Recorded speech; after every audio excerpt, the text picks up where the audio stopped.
स्वागत है आप सबका मेरे एक नए वीडियो में। एंड आज अपने पास है यामाहा की R15M and R15 V3। So this is V4 I can say, but ये वाला जो वेरिएंट है ये MotoGP एडिशन है और I can say the special edition. And ये वाली मेरी है जो आप बहुत बार मेरे वीडियोस में देख चुके हैं। ये V3 है, 2020 का मॉडल, BS6 इंजन है। एंड मैं ये दोनों बाइक को आजू बाजू इसलिए लगा रहा हूँ ताकि आपको समझने में थोड़ी आसानी हो जाए कि नया जो व्हीकल है, नई जो R15 V4 या R15M है वो कैसी दिखती है कंपेयर टू V3। तो ये वाली V3 डार्क नाइट एडिशन था, जब मैंने लिया था 1,76,000 रुपीज़ मुझे ऑन रोड पड़ा था। एंड ये वाली है 2 लाख आई थिंक 10 से लेकर 2,12,000 आपको ऑन रोड पड़ेगी अगर आप हैदराबाद से है। अगर आप कोई दूसरे स्टेट से हैं तो आपको थोड़ा बहुत 1-2 हज़ार रुपये ज़्यादा और कम मिल सकता है। तो आप एक बार बाइक को सामने से देख लीजिए। सामने इसमें आपको LED मिलती थी, अब तो पता नहीं ये डिसकंटिन्यू कर चुके हैं या फिर नहीं, लेकिन अभी तो शोरूम्स में है इसके पीसेस। तो सामने आपको कंप्लीट LED यहाँ पे मिलती है। एंड इसमें आपको LEDs जो है ना DRL यहाँ पे मिलता है, लेकिन बीच में जो है ना यहाँ पे आपको ये जो MT15 पे लाइट आती थी वो दी गई है। तो डिज़ाइन वाइज सामने कम्प्लीटली चेंज हुआ है।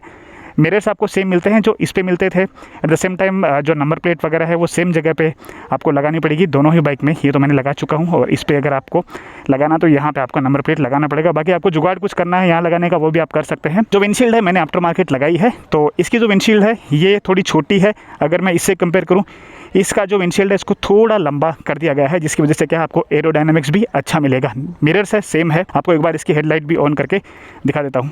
सो अभी आप देख सकते हैं दोनों ही बाइक्स की हेडलाइट मैं हाई बीम में ऑन कर चुका हूँ। सो ये कुछ ऐसी दिखती है और ये वाली कुछ ऐसी दिखती है। डिपेंड करता है कि आपका चॉइस क्या है। लेकिन ये जो DRL है दोनों ही साइड में, लेफ्ट एंड राइट साइड में, ये वाले ये बहुत अच्छे लगते हैं। मतलब जो प्रीमियम लुक ये जो लाइट देती है वो नेक्स्ट लेवल है। लेकिन इसके वाले में थोड़ा मुझे जो लाइट का डिज़ाइन है ना वो मुझे काफ़ी पसंद आया, लेकिन लुक जो है वो बिल्कुल चेंज हो चुका है। ये वाली कुछ ऐसी दिखती है। एंड लेफ्ट साइड में अगर आप यहाँ पाएंगे तो इसकी फेयरिंग पूरी चेंज कर दी गई है। इंजन का जो बे है नीचे से आप देख सकते हैं, यहाँ पे ये MotoGP एडिशन है तो आपको कुछ स्टिकर्स वगैरह दिखेंगे, लेकिन ये आप जो पार्ट देखेंगे इसको भी चेंज कर दिया गया है। यहाँ पे जो इंजन का पार्ट एक्सपोज है वो वाली में आपको इंजन का पार्ट थोड़ा अलग तरीके से एक्सपोज दिखता है। इंडिकेटर्स आपको सेम मिलते हैं जो पुराने वाली पे मिलते हैं, V3 पे सेम आपको इसके ऊपर मिलते हैं। लेकिन अगर आपको LED लगाना है तो उसके लिए आप एक्स्ट्रा पे कर सकते हैं, कंपनी की तरफ से आप लगवा सकते हैं। कि फेयरिंग का डिज़ाइन है वो कंप्लीट यहाँ से चेंज कर दिया गया है।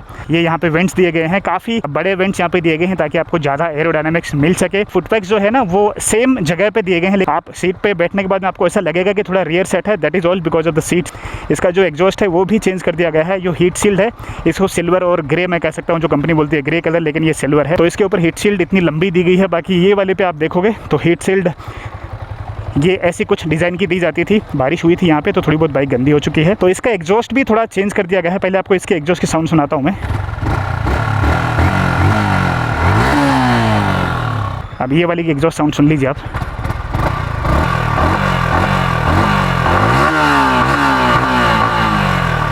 इसमें थोड़ा बेस ज़्यादा अच्छा आता है। इंजन के अंदर कोई भी चेंजेस नहीं किए गए हैं, आपको वही इंजन मिलता है जो पुराने वाले V3 पे मिलता था। लेकिन इसका जो BHP है ये 0.2 BHP कम हो चुका है। अभी अब इसके अंदर आपको मिलता है 18.4 BHP 10,000 RPM पे। उस पर आपको 18.6 मिलता था 10,000 RPM पे। इसमें आपको टॉर्क है वो 0.1 Nm बढ़ गया है।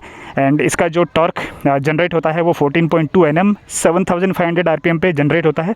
लेकिन इसका जो टॉर्क है वो 14.1 Nm था जो आपको 8,500 RPM पे मिलता था, लेकिन इसका आपको 7,500 RPM पे मिलता है। बाकी ग्राउंड क्लियरेंस एकदम से सेम है वो जो उसका था V3 का, सेम आपको यहाँ पे ग्राउंड क्लियरेंस मिलता है। वेट भी 142 किलो इसका है, 142 किलो उसका है, तो उसके अंदर भी कोई चेंजेस नहीं किए गए हैं। सीट हाइट भी आपको सेम मिलती है 815 mm की। तो कुछ लोग जो कम हाइट के राइडर होते हैं उनको थोड़ा दिक्कत हो सकती है कि क्या मैं ये बाइक को चला सकता हूँ। तो आपको एक बार मैं बाइक के ऊपर बैठ के दिखा देता हूँ। मेरी हाइट है 5.8 फीट, मेरे दोनों पैर आराम से नीचे टिक रहे हैं। तो अगर आपकी हाइट 5.6 है तो आप ये बाइक को आराम से चला पाओगे, मतलब दोनों साइड में पैर रख पाओगे। लेकिन उससे अगर आपकी कम हाइट है तो आपको थोड़ी बहुत दिक्कत हो सकती है दोनों तरफ पैर रखने में। लेकिन अगर आप एक साइड में भी पैर रख पा रहे हो तो आराम से इसको चला सकते हो। वेट ज़्यादा नहीं है बाइक का। बाकी डायमेंशन एंड एवरीथिंग जो भी है सेम आपको V3 में था, सेम इसके अंदर आपको मिलता है। कोई चेंजेस नहीं किए गए हैं। पीछे आपको 140 सेक्शन का टायर मिलता है, सामने आपको 100 सेक्शन का टायर मिलता है। टायर में कोई चेंजेस किए नहीं गए हैं। ड्यूल चैनल ABS आपको मिलता है। इसमें आपको बाइबरी का ये ब्रेक कैलिपर मिलता है जो आपको ये वाले मॉडल में गोल्डन कलर में मिलेगा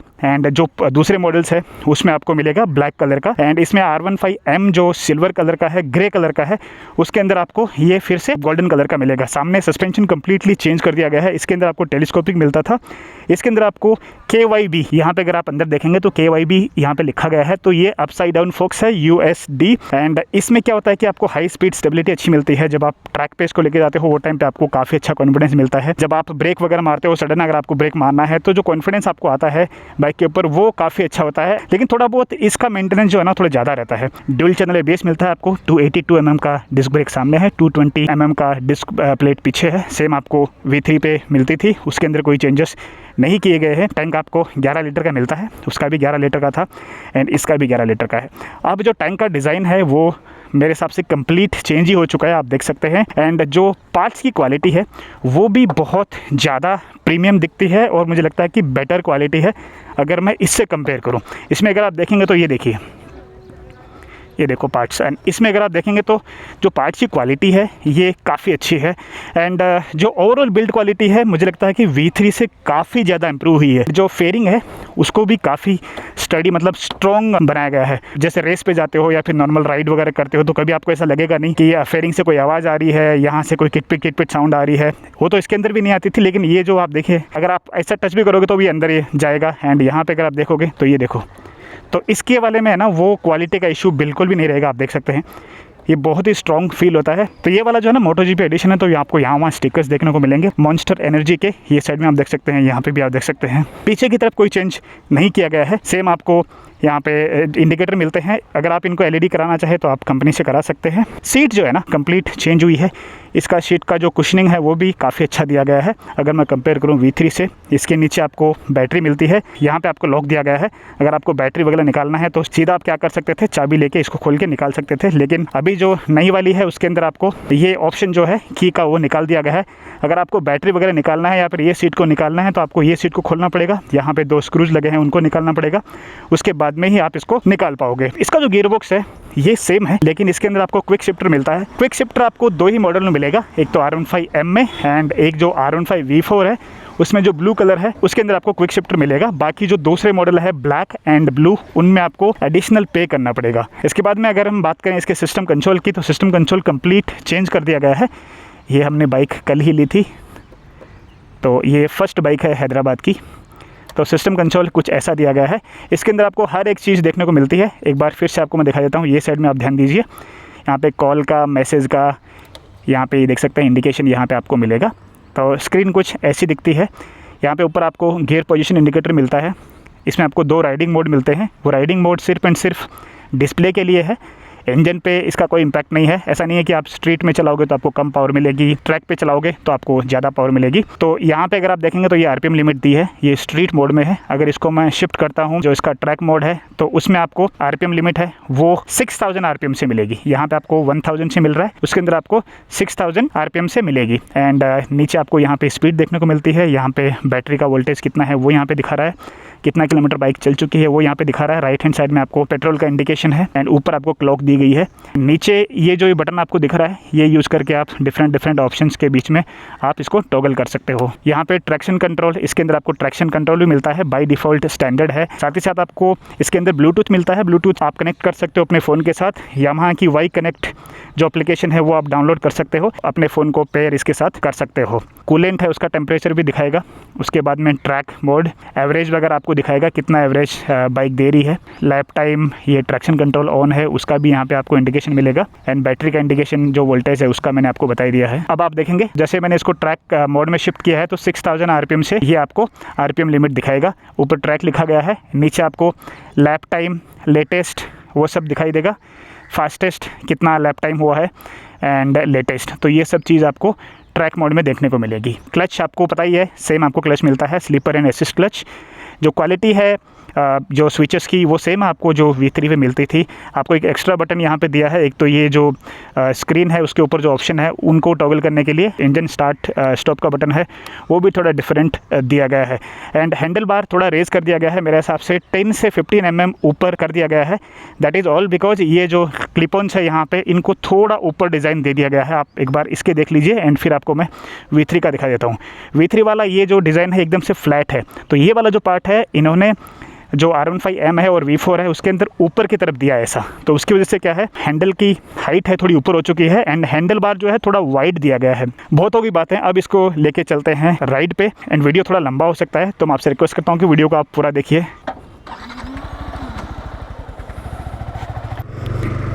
सो अभी हम आ चुके हैं बाइक पे। तो मेरा फर्स्ट इंप्रेशन ये है कि जो हैंडल बार है थोड़ा सा ऊपर है, मेरे को लिटरली वो बाइक से ये बाइक पे शिफ्ट करते ही पता चल गया। सो अभी थोड़ा जो सीटिंग पोस्चर है वो थोड़ा आपको कंफर्टेबल राइड दे सकता है, बट अगेन डिपेंड्स कि आपको ज़्यादा, ऐसा नहीं है कि ज़्यादा डिफरेंस है। जितना भी इन्होंने रेज किया है वो लिटरली एक कंफर्टेबल पोजीशन आपको देने वाला है, राइडिंग पोजीशन। एंड उससे क्या है आप थोड़ा बहुत कभी लॉन्ग राइड करना चाहो तो आपको थोड़ा बहुत कंफर्ट मिल सकता है। ये जो बाइक्स होते हैं इनमें आपको लॉन्ग राइड करना है तो थोड़ा बहुत बैक पेन या फिर हाथ पे पेन पक्का होगा। सीट जो है बहुत कंफर्टेबल है, अगर मैं V3 से इसको कंपेयर करूँ तो इसकी जो कुशनिंग है वो चेंज कर दी गई है। लेकिन ये क्या है, मेरा इनिशियल इंप्रेशन है, सीट को थोड़ा मुझे लगता है कि लेंदी बना दिया है, थोड़ा लंबा दिया गया है।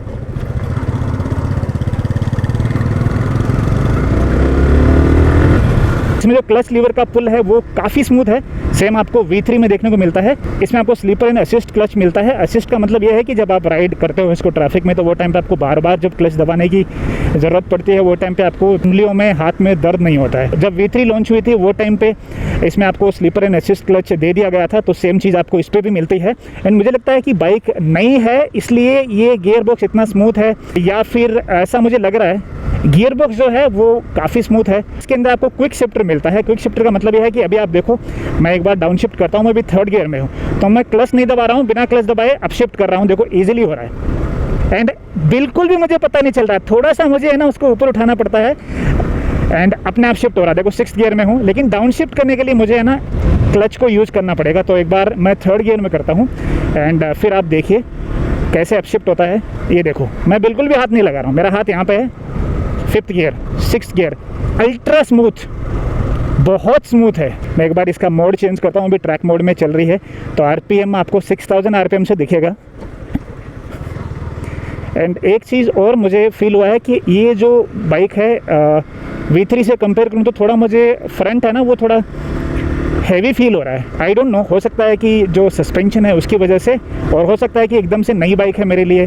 बिकॉज मेरे लिए नई बाइक इसलिए है क्योंकि इसके अंदर सस्पेंशन वगैरह चेंज किया गया है। तो सस्पेंशन आप चेंज करोगे कोई भी बाइक का तो आपको तो बाइक पे तो फ़र्क देखने को मिलेगा, बट सस्पेंशन काफ़ी अच्छा है। ये एक्सपेक्ट मत करो कि अगर आप ख़राब रोड पे चला रहे हो तो आपको एकदम से कंफर्टेबल राइड मिलेगी, बिल्कुल नहीं मिलेगी। बिकॉज सस्पेंशन थोड़ा स्टिफ है, एंड स्टिफ इसलिए है बिकॉज ये परफॉर्मेंस बाइक है। हाई स्पीड पे आप चलाते हो तो वो टाइम पे सस्पेंशन थोड़ा हार्ड रहना ज़रूरी है ताकि बाइक ऐसे बाउंस ना करे। स्पेशली जब आप ट्रैक पे चलाते हो वो टाइम पे आपको थोड़ा सस्पेंशन स्टिफ रखना पड़ेगा ताकि कॉर्नरिंग के टाइम पे आपको कुछ दिक्कत ना हो। तो अभी भी आप देख सकते हैं, आपको शायद कैमरे में तो उतना पता नहीं चलेगा बिकॉज कैमरा बहुत स्टेबल है, तो आपको समझ में आ गया होगा कि थोड़ी बहुत बाइक उछल रही है। लेकिन थोड़ा सा मुझे फ्रंट हैवी दिख रहा है। इंजन स्मूथनेस तो आपको पता ही है कि R15 चाहे वर्जन 1 ले लो, वर्जन 2, वर्जन 3 एंड ये वर्जन 4, सब के सब इंजन बटर स्मूथ है, कोई वाइब्रेशन फील नहीं होते हैं। ये नई बाइक है तो मैं इसको ज़्यादा भगा नहीं सकता, जैसे ही फर्स्ट सर्विस हो जाएगी तब हम इसका टॉप स्पीड वगैरह टेस्ट करेंगे। अभी मुझे बिलो 5500 या फिर 6000 के चलानी पड़ेगी बिकॉज फर्स्ट सर्विस होना बाकी है। हार्डली 23 किलोमीटर हमने बाइक को चलाया है। ब्रेक्स में मुझे यामाहा R15 से कभी दिक्कत कुछ हुआ नहीं। एवरी 15 to 16,000 पे आपको ब्रेक्स इसके चेंज कराने पड़ेंगे। मेरी जो बाइक है 14,000 किलोमीटर चल चुकी है तो मुझे अभी ब्रेक पैड चेंज कराने पड़ेंगे। एंड भाई ये जो क्विक शिफ्टर है ना क्या मस्त काम कर रहा है। अभी आप देखो 3rd गियर में हूँ मैं, ये देखो मैं हाथ भी नहीं लगा रहा हूँ। ये 5th गियर, ये 6th गियर, इतना स्मूथ काम कर रहा है।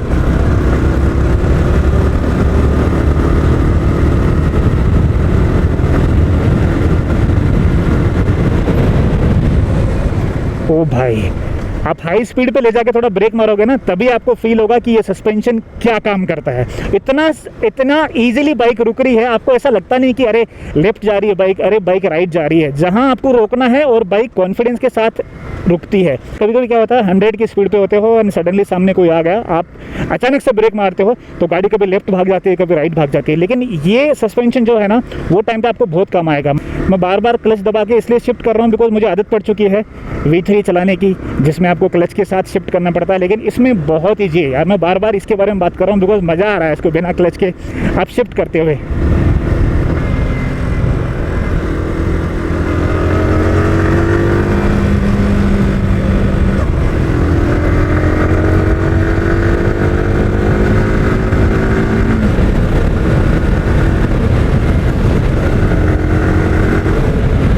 वाओ,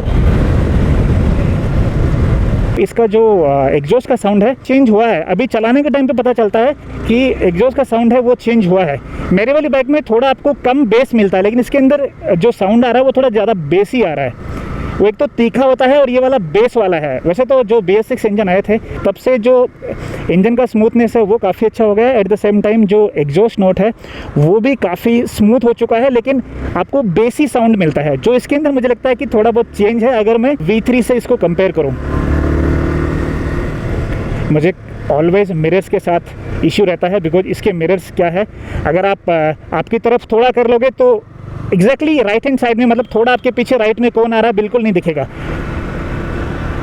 अभी आपको शायद कैमरे में इतना अच्छा दिख नहीं रहा होगा, इसका हैंडल बार वाइड होने की वजह से आपको हाथ में जो दर्द होता है ना, मतलब आप ऐसा स्ट्रेट ऐसा नहीं बैठे हो, मतलब आपका हाथ सीधा करके नहीं बैठे हो, आप टाइट करके हाथ बैठने की जरूरत नहीं पड़ेगी। उससे क्या है, आप अगर लॉन्ग राइड कभी करना चाहो 200, 300 या 400 किलोमीटर, तो थोड़ा बहुत आपको आराम मिल सकेगा। पीछे का जो सस्पेंशन है मोनोशॉक है, वो सेम है जो आपको V3 पे मिलता था, लेकिन ये थोड़ी मुझे और ऐसा लग रहा है कि बाइक ज़्यादा उछल रही है। And that is all because कि इसका जो सेटिंग है अभी पीछे का सस्पेंशन जो आप सेट कर सकते हो, प्री सेट रहता है, उसके अंदर जो कंपनी देती है वही आप सेट कर पाओगे। सामने का तो एडजस्टेबल नहीं है जहाँ तक मुझे पता है, तो आप फैक्ट्री सेटिंग पे इसको चलाओगे तो बाइक थोड़ी उछल रही है। एंड ये थोड़ी V3 से ज़्यादा उछल रही है। एंड हो सकता है कि मैं पहली बार इसको चला रहा हूँ, तो वो भी एक रीज़न हो सकता है। पिलियन का कंफर्ट इसमें आपको थोड़ा ज़्यादा रहेगा बिकॉज पीछे जो सीट के दोनों तरफ पैनल्स है ना, उनको थोड़ा वाइड कर दिया गया है, तो आपको जो थाई सपोर्ट है ना, ये पैर का जो सपोर्ट है ना पीछे वाले सीट पे थोड़ा अच्छा मिलने वाला है। ये सिस्टम कंसोल को रीड करने में भी कोई दिक्कत नहीं हो रही है, एकदम से क्लीन है। आप चाहे एकदम से धूप में इसको चलाओ, धूप में इसको देखो, तो वो टाइम पे एकदम से क्लीन आपको दिखने वाला है। बाकी फिर से आपको बता दूं, ट्रैक्शन कंट्रोल जो है वो भी इसके अंदर आपको दिया गया है। ट्रैक्शन कंट्रोल का मतलब ये होता है कि भाई जब से सडनली आपने फर्स्ट गियर में फुल एक्सीलेटर मार के गाड़ी को मूव करना स्टार्ट किया और नीचे अगर पत्थर वत्थर है या फिर कुछ रेती है, मिट्टी है, तो वो टाइम पे क्या है, बाइक स्किड नहीं होगी। सडनली ऐसा भगाते हो बाइक को तो क्या है, टायर स्पिन नहीं होगा, तो इससे क्या बाइक को गिरने का डर नहीं रहता। तो ट्रैक्शन कंट्रोल आपको इसके अंदर दिया गया है। हालांकि लोअर सीसी की बाइक्स पे, मतलब जिनका पावर कम होता है, उनमें ट्रैक्शन कंट्रोल का कोई मतलब बनता नहीं है बिकॉज वैसे भी आप अगर सेकंड गियर, थर्ड गियर में आप सडनली ऐसा एक्सीलरेटर मारोगे तो टायर सडनली एक जगह नहीं घूमेगा एक्सेप्ट द फर्स्ट गियर। तो ट्रैक्शन कंट्रोल का कुछ मतलब बनता नहीं है, लेकिन कंपनी दे रही है तो क्यों मना करेंगे। एंड राइडिंग मोड्स मैंने आपको बता दिया, राइडिंग मोड का जो असर है इंजन पे कुछ भी नहीं होगा। सिर्फ एंड सिर्फ आप जब ट्रैक पे लेके जाते हो, आपको जो लैप टाइम वगैरह है, कौन से RPM पे आप चल रहे हो, बिकॉज जब ट्रैक पे लेके जाते हो ना बाइक को, तो बाइक ऑलवेज हायर RPM पे चलती है, तो वो टाइम पे आपको सिर्फ एंड सिर्फ 6000 RPM से अब देखने को मिलता है। तो ज़्यादा ध्यान देने की जरूरत नहीं पड़ेगी बिकॉज 6000 RPM से स्टार्ट है, तो आपको आइडिया आ जाएगा। अगर आप यहाँ पे ये जो बार आ रहे हैं, अगर ये बार यहाँ पे आप देख पा रहे हो, इसका मतलब बाइक आपके 6000 RPM से ऊपर चल रही है। बिकॉज ट्रैक में आपको फ्रैक्शन ऑफ सेकंड्स में लेफ्ट और राइट लेना पड़ता है। एट द सेम टाइम आपको ट्रैक मोड में लैप टाइम मिलेगा, कितनी देर में आपने ये पूरा कंप्लीट किया है lap, and what is the best time and what is the latest time. Latest time का मतलब ये है कि अभी जो रिसेंटली आपने रेस की है उसका टाइमिंग क्या था, तो वो सब आपको देखने को मिलता है। बाकी इसमें एक अच्छी चीज़ और क्या है, जो R15 V3 थी उसके अंदर आपको क्लॉक वगैरह देखने के लिए, ऑडोमीटर देखने के लिए आपको बार बार बटन प्रेस करना पड़ता था, लेकिन इसमें आपको जो मेन स्क्रीन है उस पर ही सब कुछ देखने को मिलता है। ये यामाहा ने इस बार इसका जो हेडलाइट है ना वो चेंज कर दिया। भाई मुझे V3 से बहुत दिक्कत होती थी, मैं 2-3 बार शोरूम में बोला, मतलब सर्विस सेंटर पे बोला कि इसकी लाइट अच्छी नहीं आ रही है। इस बार जब मैंने 5th या 6th सर्विस कराया, वो टाइम पे उन्होंने थोड़ा बहुत उसका बल्ब के साथ पता नहीं क्या किया, उन्होंने थोड़ा थोड़ा ऊपर दिख रहा है, लेकिन जो स्प्रेड है लाइट का वो बिल्कुल अच्छा नहीं है। लेकिन इसका लाइट का स्प्रेड है वो काफ़ी अच्छा है। अगर मुझे मौका मिला आज इवनिंग को और रात को एक वीडियो बनाने का तो आपके लिए मैं वो भी बना दूंगा, लेकिन इसका स्प्रेड बहुत अच्छा है। सेम जो MT15 की आपको लाइट मिलती है ना, वैसा ही आपको लाइट इसके अंदर दिया गया है। तो आपको पता ही होगा MT15 की लाइट है ना काफ़ी अच्छी है। V3 से कंपेयर करें तो MT15 की लाइट बहुत अच्छी है। सेम आपको लाइट इस पर दी गई है एंड सेम लाइट आपको जो R7 है, जो ट्विन सिलेंडर है, ओबियसली दूसरी कंट्री में जो लॉन्च हुआ है उस पर देखने को मिलती है। वाइब्रेशन आपको बिल्कुल नहीं फील होते हैं। हालांकि लोअर RPM में आपको थोड़े बहुत वाइब्रेशन आ सकते हैं। सिंस ये नई बाइक है तो मैं 6000 RPM से इसको ऊपर लेके जाना नहीं चाहता। तो अभी आप देखो मैं बिना क्लच दबाए शिफ्ट कर रहा हूँ तो बहुत इजीली, मतलब इतना स्मूथ शिफ्ट हो रहा है आपको पता ही नहीं चल रहा है। आपको सिर्फ एक खट खट साउंड आएगा, बस खत्म, गियर यूँ चेंज हो जाएंगे। देखो मैं आपको बोला ना, ऐसे जब आप सडनली ब्रेक मारोगे ना, वो टाइम पे ये जो सस्पेंशन है वो काफ़ी अच्छी मदद करता है। तो ये बाइक का प्राइस हमें पड़ा 2,12,000 ऑलमोस्ट, अगर आपकी फर्स्ट बाइक है, अगर आप हैदराबाद से ले रहे हो तो। इसके अंदर 3 कलर और है एंड स्टार्टिंग प्राइस जो है R15 V4 का वो है 1,96,000 rupees all the way up to 2,12,000 rupees जो इसका हमने पे किया है। तो इस बार यामाहा ने कस्टमर्स की सुनी है भाई। मतलब बहुत सारे लोग बोल रहे थे कि यार जो इंटरनेशनल वेरिएंट है उसमें आपको अपसाइड डाउन फोक्स मिलता है, अच्छा उसका लुक्स है एंड हेडलाइट अच्छी मिलती है। तो इस बार यामाहा ने बहुत कुछ सुना है कस्टमर्स की एंड इंडिया में पहली बार यामाहा ने फर्स्ट बाइक अपनी लॉन्च की है। ये जो बाइक है ना, ये इंडिया के अलावा कोई भी दूसरी कंट्री में लॉन्च नहीं हुई है। यामाहा ने पहली बार इंडिया में फर्स्ट व्हीकल लॉन्च किया है, मतलब इनका नया जो मॉडल है इसको इंडिया में पहली बार लॉन्च किया है। इसके बाद अगर कोई कंट्री में लॉन्च होना है तो वो इंडिया के बाद में ही लॉन्च होगा।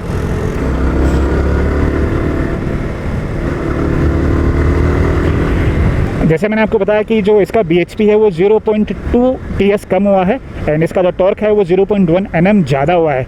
अब आपका क्वेश्चन ये आएगा कि भाई पावर 0.2 BHP कम हुआ है, इसका मतलब टॉप स्पीड भी या फिर जो पिकअप है वो भी कम हुआ होगा? नहीं, बिल्कुल भी नहीं, बिकॉज इसका जो एरोडायनामिक्स है ये R15 V3 से काफ़ी बेहतर है, काफ़ी अच्छा है। उससे फेयरिंग की डिज़ाइन वगैरह है एंड हर चीज़ को यामाहा ने इस बार बहुत सोच समझ के बनाया है। तो अगर आपको लगता है कि पावर कम हो गई है तो स्पीड भी कम होगी, पिकअप भी कम होगा, तो नहीं, आप एक बार इसका टेस्ट राइड लीजिए, आपको आइडिया आ जाएगा। अब मैं जैसे टर्न ले रहा हूँ ना तो थोड़ा मुझे ऐसा लग रहा है कि हैंडल मुझे हैवी फील हो रहा है। हो सकता है कि इसमें हवा नहीं होगी टायर में, लेकिन हवा तो मुझे लगता है कि ठीक ठाक ही है। तो मुझे थोड़ा हैवी फील हो रहा है, हो सकता है हमें एयर प्रेशर है वो चेक करना पड़ेगा।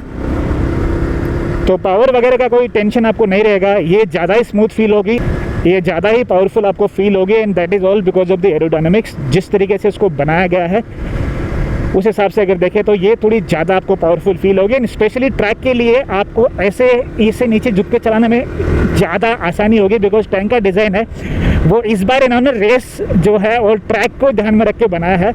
एट द सेम जो विंडशील्ड है वो थोड़ी सी बड़ी मुझे लगती है, तो अगर आप आफ्टर मार्केट कुछ विंडशील्ड वगैरह लगाना चाहते हो तो वो भी लगा सकते हो, लेकिन अगर आपको ट्रैक वगैरह करना है या फिर आपको रेसिंग वगैरह करनी है तो मेक श्योर आप यही विंडशील्ड रखें बिकॉज ये विंडशील्ड में आपको सामने कम्प्लीटली सब कुछ दिखेगा। अगर आप जैसे स्मोक्ड विंडशील्ड लगाते हैं या फिर जो आजकल ब्लैक वाला जो विंडशील्ड लगाते हैं वो अगर आप लगाओगे तो आपको दिखने में प्रॉब्लम हो जाएगी जब आप ऐसे बाइक को चलाओगे। माइलेज मुझे लगता है कि इसका थोड़ा आपको अच्छा मिलेगा। मेरी बाइक से मुझे माइलेज मिलता है अराउंड 45 प्लस सिटी के अंदर। अगर मैं 100 प्लस की स्पीड पे चलाता हूँ तो माइलेज बहुत कम मिलता है, 33 या 35 मुझे लास्ट टाइम जब मैं हाईवे पे लेके गया था वो टाइम पे मिला था। लेकिन अगर आप 100 से नीचे इसको चलाते हो तो आपको सिटी के अंदर 45 प्लस माइलेज आराम से मिल जाएगा। मेरी बाइक में ऑलवेज 45, 47, 48 दिखाता है, जो मुझे लगता है कि एक बहुत ही अच्छा माइलेज है, स्पेशली जब आपको फास्टेस्ट बाइक 155 सीसी सेगमेंट में चलाने को मिल रही है। मुझे लगता नहीं कि ऐसा पैकेज आपको ये प्राइस में एंड ये इंजन सीसी सेगमेंट में कहीं और कोई मैन्युफैक्चरर देगा। ये बाइक को ये सीसी सेगमेंट में कोई बीट नहीं कर सकता, चाहे आप इसको ट्रैक पे लेके जाओ, चाहे आप इसको स्ट्रीट पे चलाओ, चाहे आप इसको हाईवे पे चलाओ। देखो क्विक शिफ्टर कितना अच्छा काम कर रहा है, मुझे क्लच दबाने की ज़रूरत ही नहीं पड़ रही है। ब्रेक्स बहुत शार्प है, हालांकि बाइक एकदम से नई है तो थोड़ा टाइम लगेगा ब्रेक पैड को यूज़ टू होने के लिए। सो आई थिंक 100 किलोमीटर तक हमें आराम से इसको चलाना पड़ेगा। एंड मेक श्योर कि आप जब राइड करते हो ना, टेस्ट राइड इसका लेते हो, वो टाइम पे आप क्विक शिफ्टर जरूर यूज़ करें। मैं आपको सजेस्ट करूँगा कि क्विक शिफ्टर तभी यूज़ करें जब आप थर्ड गियर के ऊपर हो या फिर थर्ड गियर में हो, तो बिकॉज थर्ड गियर से नीचे अगर आप क्विक शिफ्टर यूज़ करोगे तो आपको थोड़ा बहुत झटका लग सकता है। सो अभी आपको एक बार फिर से बाइक दिखा देता हूँ। आई होप आपको वीडियो पसंद आया होगा। अगर आपको वीडियो पसंद आया तो प्लीज़ नीचे कमेंट बॉक्स में मेंशन करके बताइए आपको वीडियो कैसा लगा, आपको बाइक कैसी लगी, वो मुझे ज़रूर बताएं। और कुछ क्वेश्चन है तो आप डायरेक्टली मुझे इंस्टाग्राम पे पिंग कर सकते हैं, मुझे नीचे कमेंट बॉक्स में मेंशन करके भी पूछ सकते हैं। I will see in the next video. Bye bye, take care.